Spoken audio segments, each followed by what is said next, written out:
Il y a un avocat aujourd'hui au procès Paty qui s'appelle Villemin, qui a défendu Papon et qui dénonce les cours discriminatoires de Paty.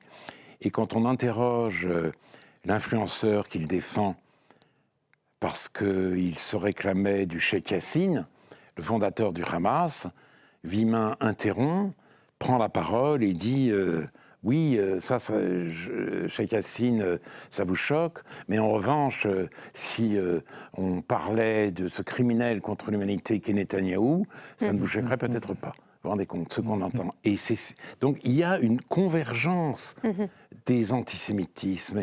Et je la vois, si vous voulez, aujourd'hui, parce que on essaye de m'interroger souvent pour me piéger.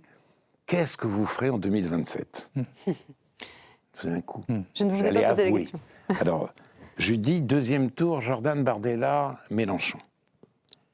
Ce que je pense aujourd'hui, c'est que les antisémites de tous bords, ceux de l'ultra-droite, ceux même du milieu, il y en a, ceux de la gauche radicale, voteront unanimement Mélenchon. C'est ça dont je me rends compte. Ils ne voteront pas Bardella. Rivarol accuse Marine Le Pen d'avoir trahi son père.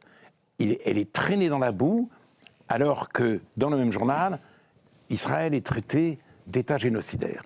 Donc, vous voyez, il y a une sorte de rencontre entre cette droite fanatique et la gauche extrême. Voilà ce qui se passe aujourd'hui.